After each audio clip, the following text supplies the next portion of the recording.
Добро вечер. Време за емисија во Центар, четврток 22 часот. Јас сум Васко Ефто, почитувани гледачи, вие сте на вистинското место. Интервју со министерот за транспорт и врски Благој Бочварски трае 50 минути.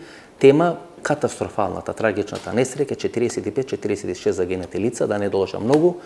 45 минути интервју со Бочварски, останете со нас, одлично интервју, сигурно нема да се жалите. 2 дена после несреќата, доволно време, нели? Што се случи, Бочварски? Најпрвен сакам да изразам уште еднаш огромно жалење за оваа страшна сообраќајна незгода, трагедија, која што ја погоди нашата земја, но и целиот регион и Европа, така што ние уште првиот ден откако дознавме за несреќата, во Министерството за транспорт и врски направивме увид во целокупната документација, во предметот, во однос на постапките кои што се воделе пред нашето министерство и пред нашиот орган, какви типови на постапки, што се барањата од таа фирма кон министерството, какви дозволи има, какви лиценци, и од тој аспект имаме сликата. Вие сте ресорен министер.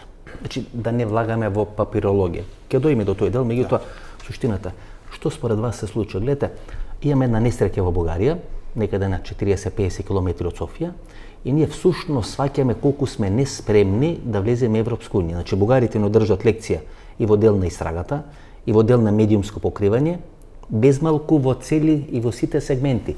Тука се во Скопје клучот експерти, прават одредена експертиза. И кога ќе споредиме, да речеме, како ние го третиравме случајот со Дурмотурс, или како го третиравме случајот со модуларната болница во Тетово, ние сваќаме дека не сме кадарни да влеземе Европска унија. Бугарите и на ваква несреќа ни одржа лекција како тоа треба да се прави. Во однос на медиумите, јас видов дека и нашите медиумски работници, нашите медиуми беа присутни таму. Тоа е бенигно. Имаше и овде медиуми, јас вчера давав изјава за еден бугарски медиум, со што тоа е аспектот на покривање на јавноста, запознавање со случајот, што е многу легитимно. Паралелно со тоа, истрагата, бидејќи се наоѓа на територија на Република Бугарија, ја води тамошното обвинителство, но во соработка со нашето обвинителство.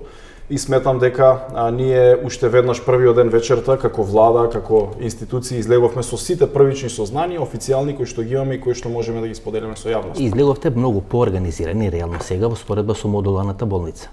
Тоа покажува дека модуларната болница вас всушност ви значеше тежок пораст на изборите, бидејќи сега веќе свативте дека треба да бидете поорганизирани. Влеговте, правите инспекцијски надзор, што го немаше во случајот со модуларната болница. Или кога ќе земеме да направиме анализа во случајот со Дурмотурс, која е некоја слична несреќа, 16 луѓе таму беа загинати, тука се 45-46, па ќе испадне дека има 45 тела само обезбедено или направено, склопено со ДНК анализа. Тоа покажува дека и вие нешто сте сватиле дека системот во овие 4 години или во овие 30 години не функционира во Република Македонија. Ние веднаш, како што кажав, бидејќи она состојба или ситуација која што имавме со модуларната болница е надвор од целосно од институцијата која што ја предводам, но во овој аспект на токму на денот на оваа несреќа, премиерот заедно со уште двајца министри беше во Бугарија веднаш. Јас останав овде за да веднаш ги провериме сите оние процедури, постапки, каква документација има, дали документацијата е комплетна во Министерството за транспорт и врски и паралелно со тоа и со другите органи. Заради тоа веднаш вечерта, бидејќи нормално треба да се запознае јавност, ова е огромна трагедија, излеговме и ги соопштивме сите детали, се она кое што имаме, согласно законите, кои какви процедури има, и сметам дека во делот на информирањето на јавноста, иако притисокот јас го чувствував дека е огромен од медиумите, сепак сметам дека навремено и отворено ги дадовме сите сознанија до јавност. Пред 3 години е онака лескарци ке Дурмотурс, 16 луѓе загинат. Нели беше тоа доволен аларм да се свати што се случува во тој сегмент? На сообраќај, на автобуси, на одредени шопинг тури или било какви други туристички тури. Нели беше тоа доволен повод за да сватите дека тамо е растур систем, дека тамо се обескучени, дека треба многу посериозни инспекции да се прават. Излага овој директорот на инспекторатот за транспорт и вели дека прво луѓе нема доволно, второ дека му се стари инспекторите дека ќе во пензија, дека примил 4 млади, меѓутоа тие треба доправа да бидат обучувани, да бидат правени, и дека последните 2 години најголем дел од инспекциите се прават за ковид протоколите. На тоа ли ги сведовте инспектори? Да, вие ќе ми речете дека немате тамо контрола, меѓутоа сепак е тоа комитет или не знам. за транспорт. Значи дека бил во рамки на министерството, вие мора како ресор на министерството да го знаете. Прво, немаме апсолутно никаков допир со Државниот инспекторат за транспорт, не е во хиерархијата на министерството, заради тоа што инспекторатите од пред неколку години, сите инспекторати се извлечени надвор од министерствата со цел да контролираат работата на министерствата и работата на терен на оние кои што вршат некаква дејност. Сега јас морам да кажам дека не мора да значи дека треба да се случи некаква несреќа за да системот го проверуваме да функционира. Сменете го името. Тогаш не се викате Министерство за транспорт и врски. Тогаш тргнете го транспорт. Ако немате ингеренции врз инспекторат, ако немате ингеренции врз нешто друго, тогаш сменете го името, викате се Министерство за дозволи или Министерство за лиценци. Не се работи за тоа, а јасно е распределен системот на државата и апаратот како треба да функционира, тоа е така и во другите земји, дека инспекторатите и во новата распределба која што треба од 24-та да се усвои на ниво на држава и на влада, државниот апарат треба да биде поделен. Инспекторатите секогаш треба да се надвор од институцијата, министерство, влада, за да може да врши контрола над органот. А ние, како министерство, ги издаваме сите потребни документации согласно законот кој што ни ги пропишува со цел да одреден превозник врши одредена дејност. Сега, прашањето овде се отвора дека и превозникот кој што е приватна фирма добил лиценца за да врши некаков превоз и при тоа мора да го врши согласно процедурите и законите на безбедност. Министре, ете, дел од медиумите, ќе цитирам се дел од медиумите што пишуваат. Се работи за случајот Дурмотурс, ке стигнеме до овој случај за Беса Транс, ке стигнеме до случајот Беса Транс, меѓутоа ово е воведот, ова е увертирата, да речеме 16 луѓе пред 3 години, се уште нема судска разврска на тој случај. Еве што пишуваат медиумите, дека во кривичниот законник, во делот на сообраќајни деликти, не постои одговорност за правните лица. Постои одговорност за физички лица, може и да постои одговорност за управителот на правното лице, но за самото правно лице не постои одговорност. Значи, вие не го тужите Дурмотурс. Дурмотурс и понатаму вози, сообраќа, има автобуси, така натаму и така натаму. Значи, вие нема Беса Транс да ја тужите, туку ќе тужите управителот или ќе има постапка против управителот на Беса Транс. Ако се смени управителот до нов управител на Беса Транс, нема да биде санкциониран, ќе можете понатаму да возат.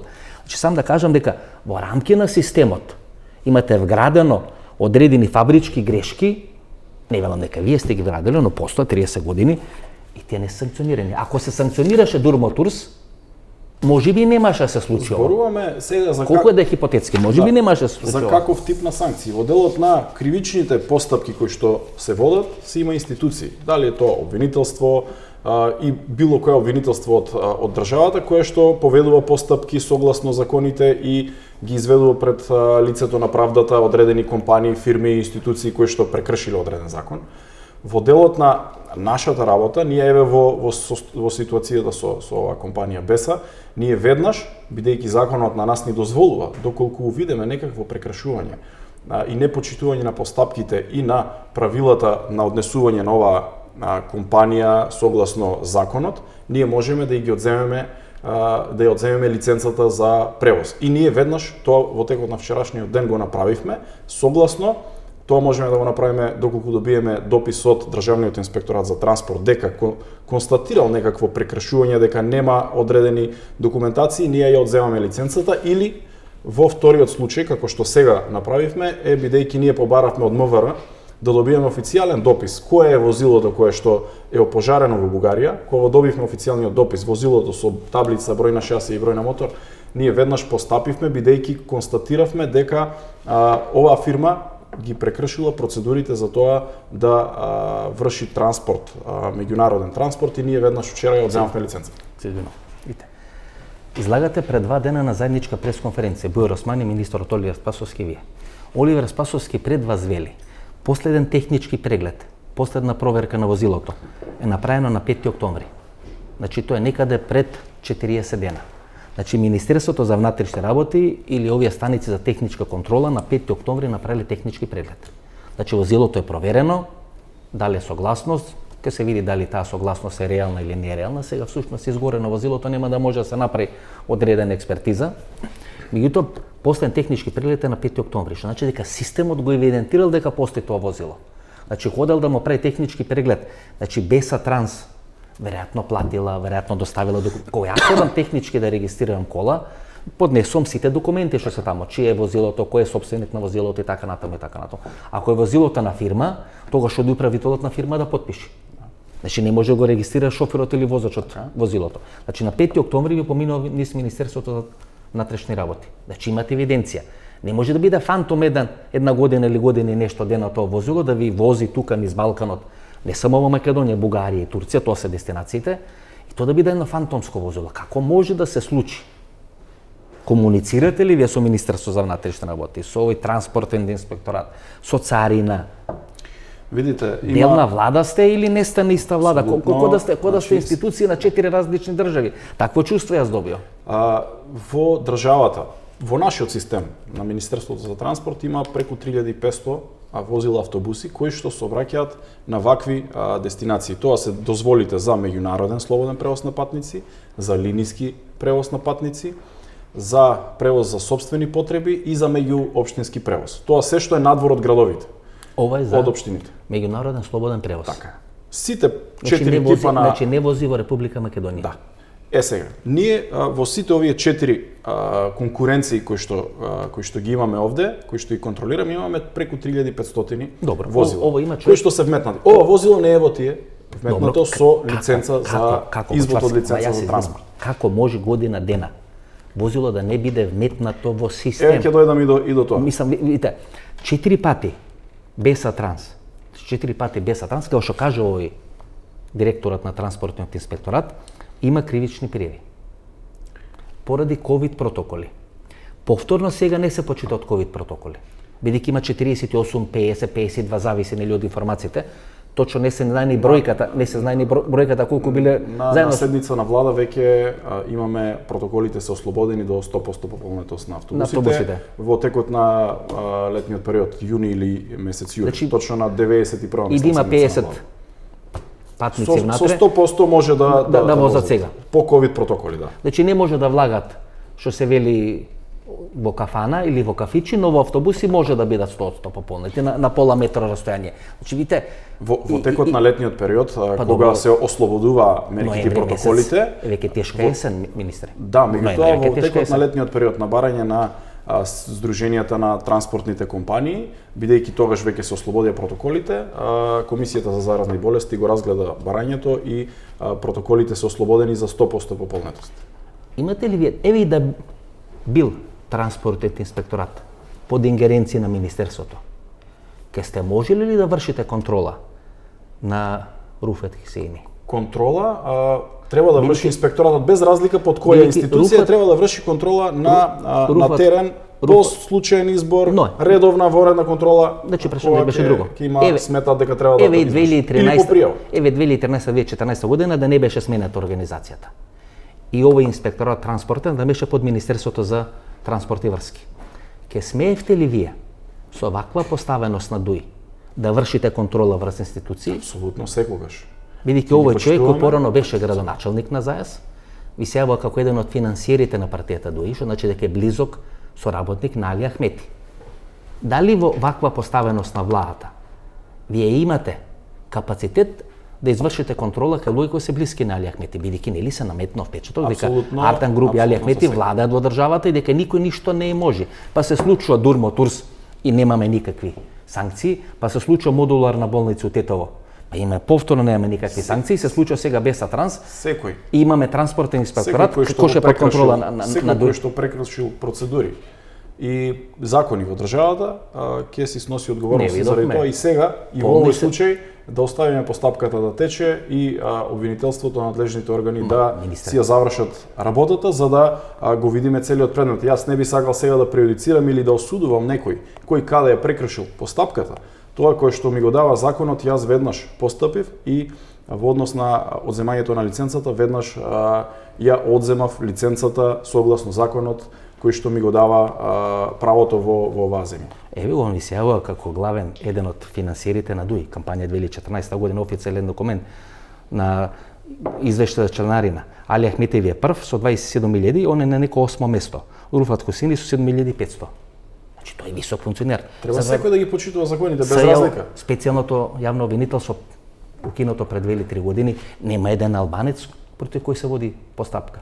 се наполнија затворите со луѓе членови на ВМРО, 9 години беше дуи во коалиција со ВМРО, не направил еден криминал, дуи во целата ова постапка. Значи јас не сакам да давам национален белег на целата таа работа, но македонските, а и тоа ви го покажа на изборите сега што беше, локалните избори, се фрустрирани дека одредена политичка партија може да прави што сака во државата, нивните членови или симпатизери или луѓе кои се блиски на таа политичка партија може да прават што сакат и да не бидат санкционирани.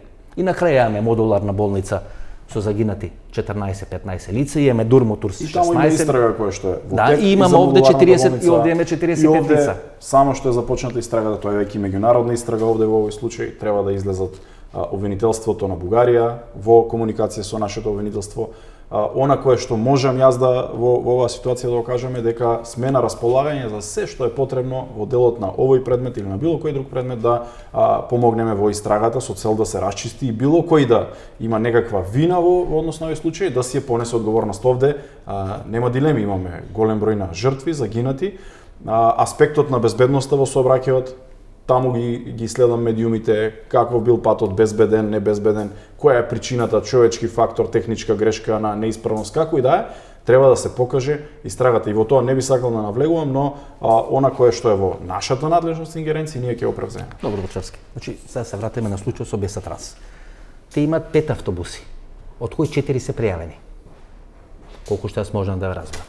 Овој 5-ти автобус, една година како фантом автобус, функционира. И тоа не функционира во македонскиот превоз, туку функционира Македонија, Бугарија и Истанбул, Турција. Имате регистрирана фирма, меѓу другото, и тука во Скопје, мислам дека беше Рашче или Сарај, општина Сарај, но имате регистрирано во Кюстендил со 18.000 лева, што значи дека е висок оснивачки блок на таа фирма. Како е возможно фантом автобус по цел Балкан да врти? Значи, 48 часа поминува, вечерва кога ќе ми тој месијата ќе поминат веќе 60-70 часа и никој нема одговорено, никој да праша од Турција, се извинуваме, како влага тој автобус. Ајде ќе речете Бугарија може со $20, ајде ќе речете дека Македонија може со $20, меѓутоа Турција има 4 контроли кога ќе влезете. Оние кои што условно речено земале било колку и да се пари, долари, 20, 30, 50, тие треба да одговараат. Ова е сериозна работа. Овде државата, нашиот апарат, секако и Бугарија и сите останати земји учесници кои што се инволвирани во оваа ситуација мора да го испитаат и добро да го истражат случајот, таму каде што има пропуст да се одговара. Синоќ ја видовме на реакцијата од Царинската управа, каде што укажува дека при ова, јас би рекол, кобно излегување од државата на ова возило, тој број на извод од лиценца, таа графа не е пополнета, што значи дека поради која работа не е пополнета не знаеме, но тој или не доставил, или царинарникот не внел, но тој документ мора да го има и да го прикаже при излез од државата возилото. Кое што го нема, ова министерство издадено за ова возило. Бесатранс ќе одземете лиценцата. Во секој автобус вие мора да имате извод од таа лиценца. Така. Дека има дозвола. И извод за секое посебно возило. За секое посебно возило. И лиценца на фирмата, секако, која што ја несомнено има. Значи овие двајца се суспендирани. Меѓутоа, ако тоа возило поминало 15 или 20 пати, поминало кај исти луѓе или поминало кај различни цариници, тоа значи дека вие треба да суспендирате еден цел екипаж на ДВ Баер, еден цел екипаж на Делчево, кај што треба ќе се суспендира се што е потребно. Овде се суспендирани само двајца. Значи, ќе испадне дека ќе испадне дека се суспендирани само тие двајца што го пуштиле бидејќи се случила несреќа. Ако не се случила несреќата, хипотетиски, тогаш не би биле суспендирани ниту овие двајца. И тој би се возел уште 1-2 години. Би си правил пари, би се вртел до Истанбул назад, би правил шопинг тури за 8 март, за годишни одмори така натаму. Тоа значи дека имало пропуст во граничните премини на делот на Царинската управа. Заради тоа што без овој документ, ниту едно возило без ваков тип на документ не смее да напушти територијата на државата. Доколку му недостасува ваков документ, возилото мора да биде исклучено. Значи, освен кај полиција, освен кај царина, кај транспортен инспекторат, значи вие немате контроли. Имате ковид контроли. Немате контроли дали си исправни, дали не си исправни, дали имат лиценци. Внимајте, овој нема лиценца. Не дали гумата е добра или е лоша, овој нема лиценца и си дозволува, значи колку треба да биде храбар, да биде дрзок или да биде безобразен некој, да може да Треба вози се без, види без дали се лиценца. работи можеби за некакви фалсификувани документи. Сега ќе покаже истрагата. Мислите дека Дали може се да има работи за некој фалсификуван? излегување без документ. Значи, сега ќе се проверат сите излегувања на ова возило, да се види какви документи прикажува на Царинската управа. Ние кога ќе ги добиеме тие бројки, шифри, не знаеме дали некогаш прикажувал такви броеви, заради тоа што во вчерашното соопштение на Царинската управа, тие кажуваат дека при ова излегување не е внесен евидентиран таков број на извод од лиценца, но при други излегувања на ова возило има евидентирано некакви броеви. И ние сега тоа ќе го провериме во нашето министерство дали тие броеви, кои се тие броеви, какви се тие дозволи кои што тој ги прикажувал, мислам тоа возило ги прикажувал. Значи ново кривично дело. Може би има фалсификат. ново Сега ќе провериме и Кривично дело, ќе покаже се истрагата. фалсификат на лиценци или фалсификат на службени дозволи. Еве гледате, медиумите објавуваат. Годинава, значи оваа година против БЕС има 4 кривични пријави против БЕС Транс. Нели беше тоа доволно да се запали некој црвен аларм? И овде, и во инспекторатот, дека тамо кај БЕС Транс се случува нешто. Значи ако самите кажуваат дека кај БЕС Транс само оваа година има 4 кривични пријави, да, навистина поради протоколите. Според протоколи и по други закони, парично, по каков и да е закон се носат тие казни. Кога ќе одиме банка, ако имаме ситни пропусти, ако одиме во банка имаме ситни пропусти, не сме платиле на време рата или не сме направиле нешто или не ставиле банката во некој систем кај што сме црвено означени, ние тешко ќе добиеме кредит од таа банка. Значи, гледате, банките како се организирани да се штитат, имат имунитет, еве, модерно е сега за имунитетни или да збориме поради ова пандемија. Значи, ако некоја фирма има 4 кривични пријави во една година, зарем не е тоа доволно да се запали црвен аларм, да се испита таа фирма, да се види што прави таа фирма, како функционира, дали е карактеристично за нив ако кршат во еден дел прописи, да кршат и од друг дел прописи. Тоа е логика, јас така би постапил секојаш. Ние доколку сме добиле било каква информација, дојава од инспекторатот за било какво прекршување во однос на недостаток на изводи од лиценци, прекршување на било која друга процедура во делот на превозот, ние веднаш би постапиле и така сега без да добиеме било каков документ дојава од Државниот инспекторат, сега добивме за жал и после оваа несреќа од Министерството за внатрешни работи, постапивме, но за жал сега имаме и голем број на жртви. Гледате, Бочарски, на 18 јули 2018 година почната постапката да добие ова фирма лиценца. 2018 година. На 8 август 2018 добија лиценца и трае до 8 август 2022 година, вие сте министер. Значи, во ваше време фирмата има добиено лиценца во трајање од 4 години. 2018 пред јас да дојдам, јас сум од 2020. 2020, значи Сугаревски. Сугаревски после, значи, оваа функција, заминува на функцијата директор на Царина. И ја напушта таа функција пред неколку месеци, оди нели ги губи изборите локалните. Значи, човекот бил во министерството, оди во Царина. Значи, тоа е дури дополнително можност за човекот да знае како функционира системот, за да може да ги постави условите во рамки на Царинската управа. Значи, таа фирма добила согласие и вие се земате лиценцата на таа фирма. Кој е образложението зошто ја одземате лиценцата на таа фирма? Само поради немањето лиценца за еден автобус? Па да, законот кажува дека доколку не ги запазува процедурите по однос на овој закон, Министерството за транспорт и врски може да ја одземе лиценцата на одреден превозник. И ние констатиравме, бидејќи увидовме дека имаат возило кое што го пуштиле во сообраќај без притоа да го евидентираат во Министерството за транспорт и врски и притоа да добијат извод од лиценца. Таа извод од лиценца, пазете, е бесплатна. Но за тој извод од лиценца ние бараме одредени документации кои што треба да се достават. Возило, возач, документација од фирмата која што имаат и така натаму сите пропратни документи треба да ги достави за да добие извод од лиценца за тоа возило да сообрази. Вие, например, на пресконференцијата првата велите дека во рок од 15 дена, најдоцна во рок од 15 дена, БЕС Турс требала да информира за ново возило и внимавајте и за нов возач.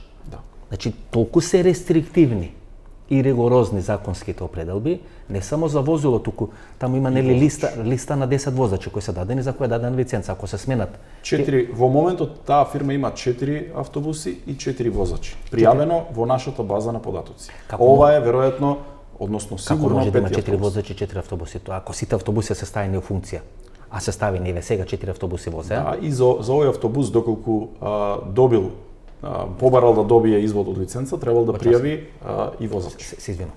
Значи, министерот за внатрешни работи на таа пресконференција кај што бевте вие, вели дека на подолгите тури тоа е вообичаено и тоа е законска определба, мора да има 2 возачи. Да. Ако фирмата има 4 автобуси и 4 пријавени возачи, таа автоматски не може да има 2 возачи кои ќе се менуваат. Не мора да значи дека сите возила ќе возат во исто конкретно во конкретно случај 4 возила возеле.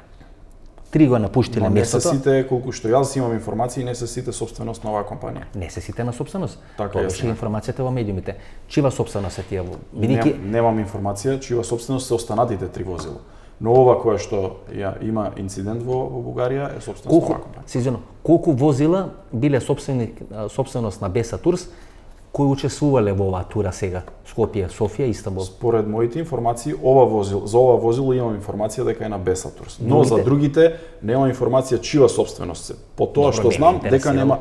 Тоа не ви интересира, министер ги лиценца. Сега ме интересира, но после свртиле телефон да прашате тие 3 возила што биле составен дел, ајде да речеме на караванот или на конвојот, бидејќи станува збор за една иста туристичка дестинација, иста туристичка тура. Моите информации горе дека не се собственост. Значи само едно е на Беса. Само една на Беса. Бидејќи во јавноста, значи овие работи мораме да ги расчистиме бидејќи јавноста има право да знае вистината, тоа е мотото нели не. Значи од 4 автобуси, 4 не се на Беса Турс, само едно е на Беса Турс. Втората дилема, дали имало цистерни, односно како да ги наречеме туби, канистри со нафта кои се ставени на местото кај што треба да стои заштитните гуми или резервните гуми. Па бугарите тоа го демантира, инаку тоа беше првично кое беше направено, дека треба да се испита дали таму била ефтина нафта, па имаше одредени бугарски експерти кои велат дека на 20 минути пред несреќата на некоја бензинска пумпа застанало возилото и дека таму била дотурана нафта. Бидејќи ви имате контакти со ресорниот министер во Бугарија, бидејќи таму се води истрагата, што точно се случува во тие последни 30 минути, дали тоа можеме да го анализираме? Искрено, заради постапката која што е во тек, не би сакал дополнително да давам било какви коментари заради тоа што се работи за истрага која што води обвинителството од Бугарија и знам дека денеска имаше веќе во непосредна пред неколку часа пред снимањето на оваа емисија изјава од тамошниот обвинител. Но јас ке имам и средба и со обвинителот од Република Северна Македонија Јоевски, каде што ќе разговарам за целата документација која што имаме овде и секако доколку е потребно веднаш ќе ја предадам заради тоа што сметам дека во овој момент треба да бидеме внимателни и во овој момент треба да бидеме на линија со нашите органи и секако на моје барање сакам веднаш да постапиме и сите наши документи, се она кое што имаме во однос на овој предмет и заради безбедност од една страна и заради брзо постапување да ги предадеме на надлежните органи во државата. Бочарски, нешто сериозно нема да наштетиме на истрагата ако кажеме. Нели имаше 3 варијанти кои се причините за несреќата. Првата варијанта беше дека возачот имал некои физички проблеми, па пишува дека бил шекараш, па дека имал висок притиск и така натаму. Никој тоа не го демантираше, никој не го ни потврди. Втората причина беше неисправност на автобусот и третата причина беше неисправност на патот, недобро одбележан пат, одредена отсечка која всушност во еден момент патот од 3 ленти се стеснува во 2 ленти, јас сум го возел тој пат, тој е незгоден пат, посебно и навечер кога се вози тој пат, меѓутоа можеме ли да кажеме која е причината според имате контакти, значи ние сериозно нешто нема да наштетиме на истрагата, но можеме да дадеме одредена слика што де факто се случило. Но никој не сака да навлезе во детали во кои што се работи за безбедност на одредени луѓе, на ситуација во која што загинале голем број на луѓе. Што вели на пример вашиот колега? И секако во овој аспект сакам да бидам крајно внимателен, да оставам истрагата да покаже, ние потоа можеме да се вклучиме и да помогнеме за да ја добиеме вистинската слика во однос на овој предмет, за да разбере јавноста, но и за да истражните органи продолжат со понатамошните постапки. Еве гледате, например, на бугарската адреса кај што е Беса Транс регистрирана во Кюстендил се регистрирани 23 македонски фирми. Дали тоа е интересно за вас во истрагата? Што де факто се случува? Значи на иста адреса се регистрирани 23 македонски фирми, што значи дека некоја иста бугарска адвокатска канцеларија ги регистрира тие македонски фирми. Исто како што на иста адреса од една телевизија во Македонија сите новинари имаат или без малку поголем дел од новинарите има добиено бугарски пасоши. Тоа значи дека стана збор за еден организиран систем. Гледате, еве, тоа се информација, само информации веќе. Па имате втора информација, Беса Транс се регистрирала во Кюстендил, е регистрирана во Кюстендил со капитал од 18.000 лева. Па имате акт на бугарските органи. Дали тоа за нешто што не е во наша надлежност и кое што е во надлежност на друга држава? Не ли ве интересира? Не веламе да се мешате у нивни внатрешни работи, но да видите што де факто стано. Јас не можам да имам увид во тоа колку компании во Бугарија имаат некакви лиценци за превоз, колку компании во Бугарија за товарен патнички транспорт работат во таа земја, колку се тоа можеби наши и наши државјани, заради тоа што тие работат и остваруваат одреден профит согласно законите во Бугарија. Ние согласно нашите закони Бочарски ја имаме оваа компанија Беса, која што има лиценца за транспорт во Република Северна Македонија. Компанија е регистрирана и во Кюстендил. Дали е можно тамо да има добиено лиценца и што во таков случај? Значи јас не велам дека тоа е законски, но само поставувам прашање. Ако е регистрирана во Кюстендил, а линијата гласи Скопје, Софија, Истанбул, дали е можно тамо да има добиено лиценца? Не, заради тоа што возилото има македонски регистарски таблички и е собственост на компанијата Беса од Скопје, со адресата која што е наведена од Скопје. Само поради општина Саре, ако не се лажам. Да, општина Саре, да. Рашче беше нешто стајно. Меѓутоа тоа е фантомско тоа возило. Сега има наши регистарски таблички. Вие не знаете изминатите 12 или 15 месеци како има возено тоа возило? Тоа возило е регистрирано, собственост е на таа фирма, регистрирано е во државата, ги поминало веројатно сите тие технички прегледи. Колку е старо? Возилото, по тоа што го добив од Министерството за внатрешни работи е 2007 година, возило Мерцедес. Значи 2007 година. Да. Тоа е 14 години. Според стандардите на Министерството тоа е старо возило, ризично возило или е релативно ново и неризично возило? Во делот на безбедноста во сообраќајот, компаниите кои што вршат технички преглед ги даваат тие податоци, дали возилото е безбедно или не, и врз база на тоа се регистрира возилото годишно еднаш и се носи на технички преглед. Јас можам да кажам дека возило со таа година на старост е со стандард од Евро 4 после 2005 година. Што значи тоа? Тоа значи дека ги има тие стандарди од Евро 4 кои што на возила на производство после 2005 година по процедури. Знаете ли од каде е купено тоа возило? Не, ако е немам информации од каде е купено. Како после 2 дена немате информации? Немам информации, јас од каде е купено возилото. Добро, не ли ви интересира што одзели лиценца, така? Така е, на фирмата. На фирмата. Владата имала седница и на таа седница задолжен инспекторатот да изврши вонреден надзор. Така. Инспекторатот врши вонреден надзор. Вие одземате лиценцата.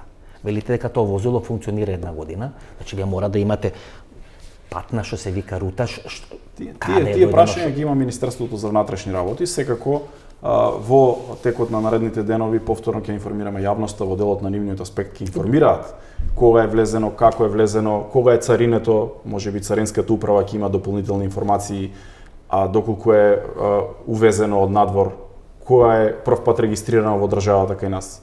Ние кај нас во нашиот систем тоа возило не постои заради тоа што не побарале лиценца. Јас зборувам сега во делот на Министерството за транспорт и врски. Се извинувам.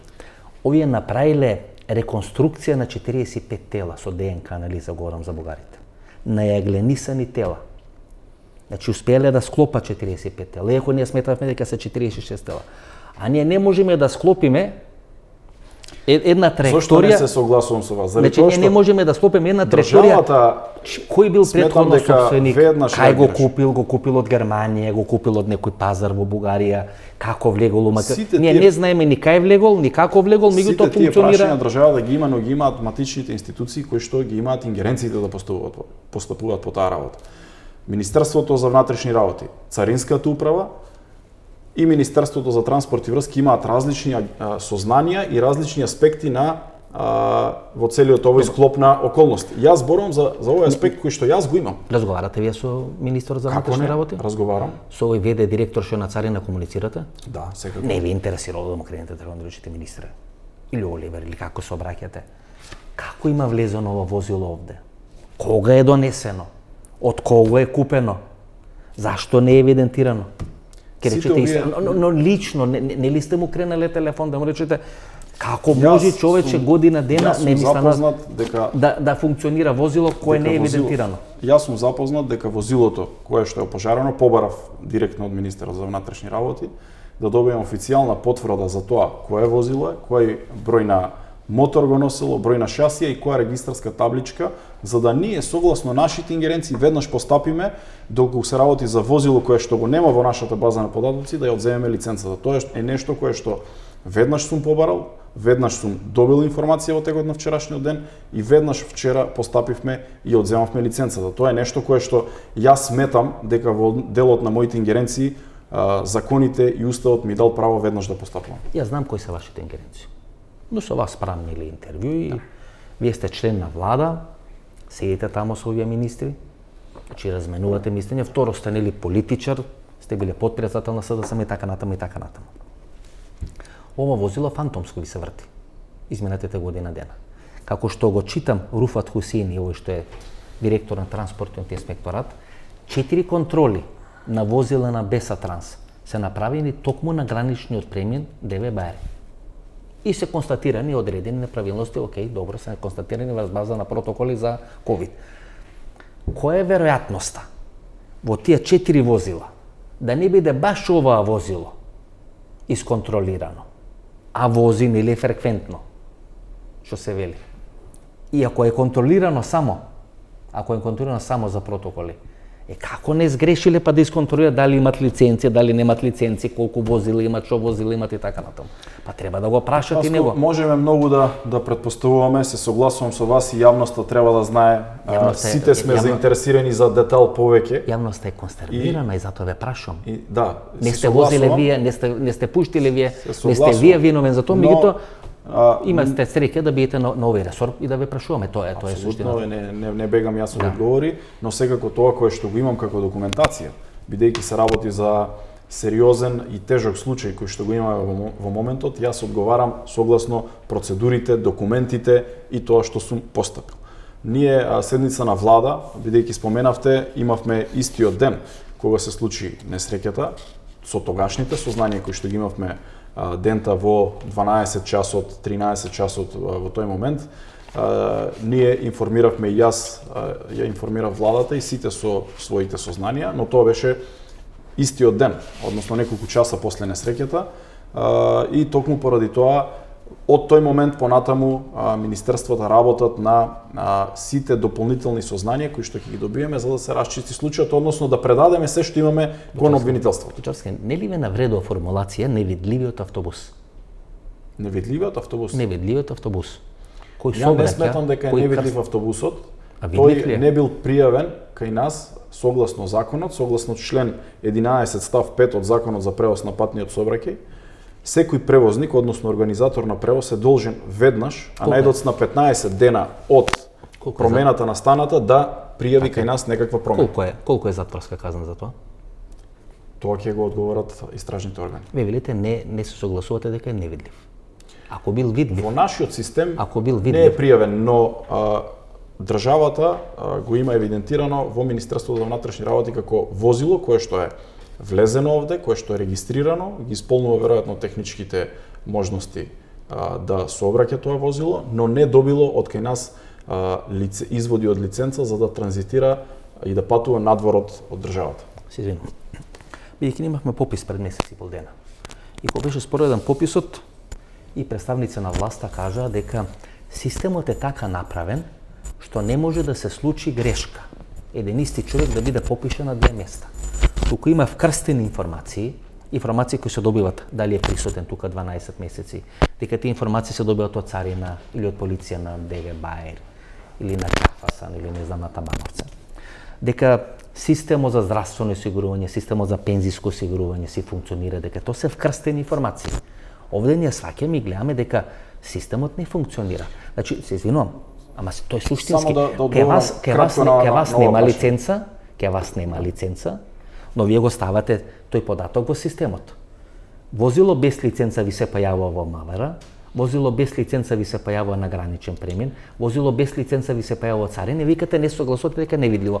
Не, јас сакам само да укажам, бидејќи збориме да. хипотетички, дали е возможно некоја фирма да купи возило, Добро. да го регистрира, Добро. и тоа возило при тоа да не го пушти во сообраќај, заради тоа што можеби немал возач дополнителен за тоа возило, и тоа возило да стои.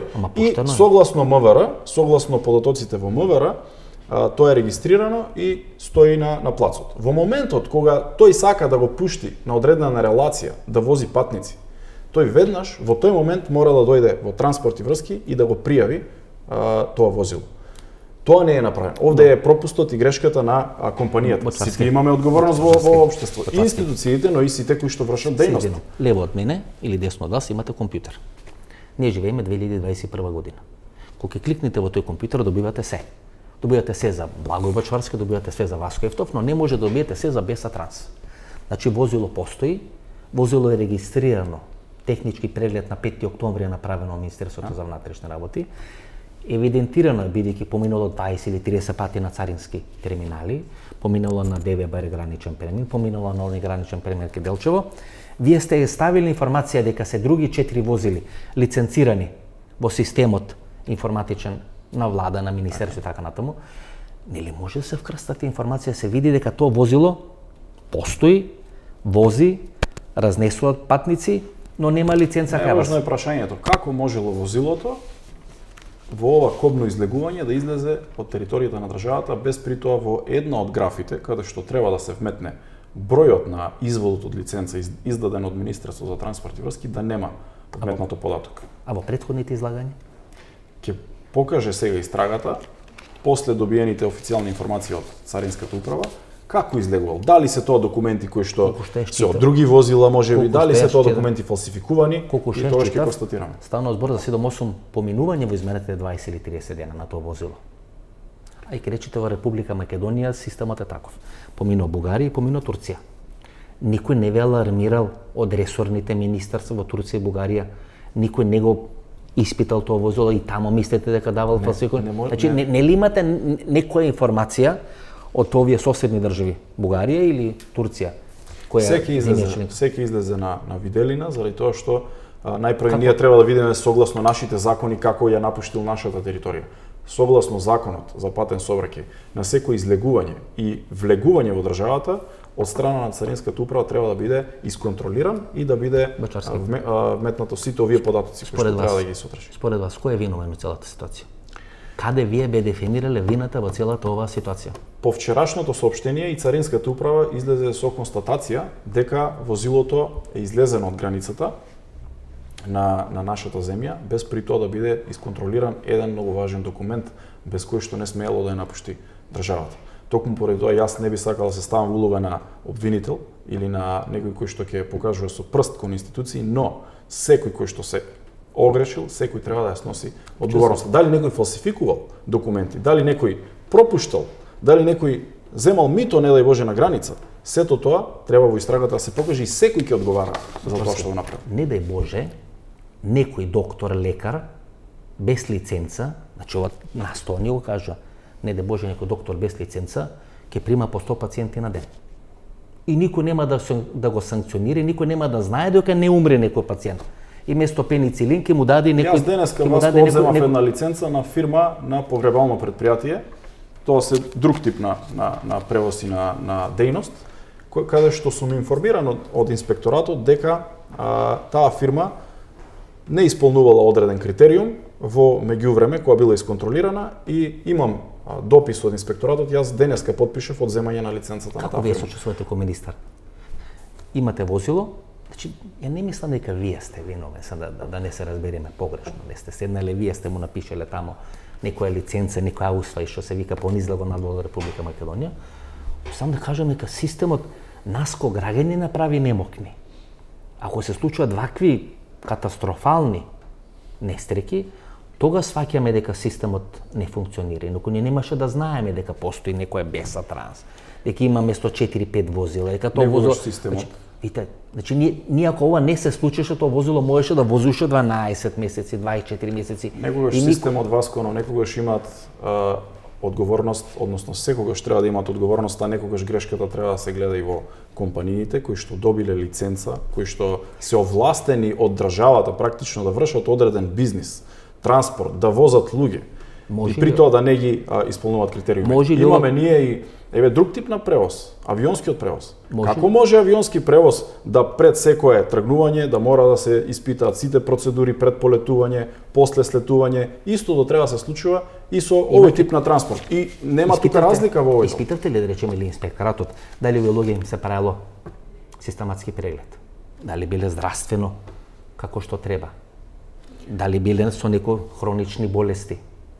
Дали со такви хронични болести во услови на пандемија може да возат? Сам говорам уцелат, бидејќи 50 луѓе се во тој автобус. Животите на 50 луѓе се во тој автобус. И на здрав човек може да му се случи нешто. Но дали ризик факторот бил изразен или повеќе изразен во овој случај? Уште еднаш само да кажам дека ние пред неколку часа само излезе обвинител од Бугарија каде што зборуваше за направена обдукција на телата, каде што телата треба веројатно во текот на наредните денови да се транспортираат до државата. Ние се уште немаме официјален список на имиња и презимиња и не е добро се уште да дискутираме на таа тема, за да зборуваме за тоа кој бил во автобусот, зошто бил, какви документации имал. Знаеме кој е возач, нели? Министерот за внатрешните работи рече дека двајца возачи имало во автобусот. Фирмата и компанијата знаат кои двајца возачи биле во автобусот, освен ако некој на пола пат не се смени или доште некои други двајца возачи. Прашањето ми е, дали Беса Транс, после вакво флагрантно кршење на законите, може да се бави со ова денес во Македонија понатаму? Јас, согласно моите надлежности, веќе постапив. Сметам дека понатамошната истрага и понатамошните детали ќе укажат на тоа кој и каде ги прекршил законите. Јас сметам дека секој кој што направил ваква голема или учествувал во една ваква голема трагедија со вакви последици, не сме повеќе да се бави со ваква дејност, заради тоа што тежината е огромна кај сите нас.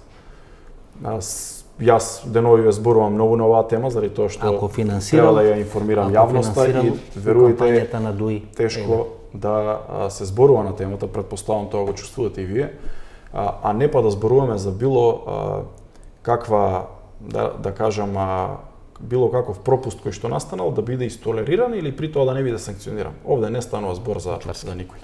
3 години трае судењето за Дурмотурс. 16 гроба се. 100 рочиште има и нема најави дека ќе заврши тоа судење. И се шпекулира во јавноста, дека нешто нема да завршите, ќе оставите да загони, да фати гангрена, тогаш ќе ставате простор за многу шпекулации кои се шират во јавноста. Дека тој газда или некој од газдите на таа компанија биле блиски до високи функционери на ДУИ, дека судството намерно нема да донеси пресуда, бидејќи е под силен притисок на таа партија ДУИ, таа партија која 20 години со мали случаи постојано присутна во власт. А па дури имавте нели обид за смена на власт и обидот за смена на власт, односно на ново мнозинство, од страна на албанските партии беше толкувано како обид за детуранизација на ДУИ. Конечно во Македонија ДУИ повеќе да не е на власт. Имавме избори локални пред 2 месеци, во општина Сарај победува ДУИ. Што ако, не велам дека е така. Значи само прашање, што ако ова компанија финансирала или некои луѓе блиски на оваа компанија финансирале кампања? Искрено не би сакал да го политизирам случајот каде што имаме Ќе бидат ли врзани раците ваши? Не би сакал да го политизирам случајот. Сметам дека сите ќе постапат согласно законите. Судството посебно е надвор од ингеренциите на извршната власт и верувам дека ќе постапат согласно законите. Па ние гледаме, видите, луѓе кои се бомби фатени, луѓе кои учествувале во рушење на специјално единство, луѓе кои што со валкани пари учествуваат во изборни процеси, влакно не им фали. И кога влакно нема да им фали на тие луѓе, вие праќате порака, вие сте, освен што се министер за транспорт и врски, сте функционер на владеачката партија. Да вистина сега ги изгубивте локалните избори, се наоѓате во некој мал нокдаун, да не речем нокаут, лидерот ви е во заминување, во оставка и на премиерската и лидерската функција, но ако не санкционирате постапки, тогаш охрабрувате луѓе дека оваа држава може да се направи криминал, дека може да се учествува во криминал, и ако имате многу пари и многу адвокати, може да тоа да го влечите до недоглед. Тогаш луѓето костернирани. Има голем број на процеси и на пресуди. Од друга страна, не сме на никој да му се одземе невиноста. Практично постапката во судскиот процес, презумцијата на невиност. Штарски. Секако и од тој аспект секој треба да си ја докаже вината, односно дали е виновен или не на предсудските органи и инстанции. Сигурно. И овде во овој аспект Вие сте начело на не министерство. сакам да навлегувам во ингеренции на други институции. Сега Да, зборуваме веќе за судски. Дека вие не навлагате ингеренции, луѓето си функционираат. Тоа не значи дека не функционираат. Постојано Ма не прашање. значи и дека не се осудуваат криминалци кои што вршат криминални дејанија, не значи дека нема обвиненија против такви луѓе Кога кои е што вака, вршат кога е и прават вака. прекршоци во државата. Кој е вака разорен системот, на еден стерен рок, се губи разликата помеѓу криминалци и некриминалци. Сите се нефункционални. Вие сте начело на министерство, ово министерство се реновираше 2 или 3 години. Според моите размислување, министерството е преселено на друга адреса, за да биде изгубена документацијата, што е правено во време на Милена Кески. Јас тоа го потпишувам со две раце. И вие немате сега документација за Меркатор, немате документација за Панче Тошковски, а тој е сега на таа статутарна комисија и е најчесен нели адвокат во Република Македонија, може би чесен, може не чесен, не е бидно, но вие немате документација за клучни случаи. Дали некој намерно одлучи да прави реконструкција на клучното министерство во државата, кај што се правеа најмногу танге, франге, патот, кинеските провизии, така натаму, да прави реконструкција за да би исчезната документацијата. Има постапка за кинеските. До кај сте со кинескиот пат? Вамо што се прави до Охрид. Законот е во Уште собрание, колку- односно анексот е во собрание. Јас во неколку наврати побарав да час поскоро се донесе за да може да продолжи градбата согласно роковите кои што ги дадовме до изведувачот. Уште еден град кај никни тамо дека го направи тој автопат. Колку мандати треба да биде некој министр за да се направи тој автопат? Таков проект со такви слабости кои што беше започнат не можеше да се заврши. 25% е репроектиран од патот.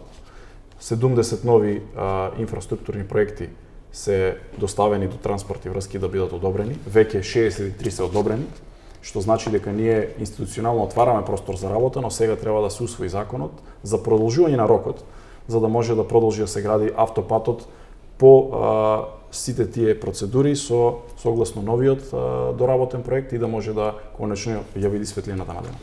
Вера Стуриево Штип, бевте градоначалник до минатата година. На 3 дена пред изборите на анкетите водите 3,5%, односно кандидатот Никола води 3,5%. Што се случи во Штип? Излезе премиерот на 3 дена пред изборите, рече дека во Источна Македонија или во третата изборна единица 90% од општините ќе ги добие СДСМ. Каде се случува дебаклот на СДСМ? Во третата изборна и купно во Република Македонија.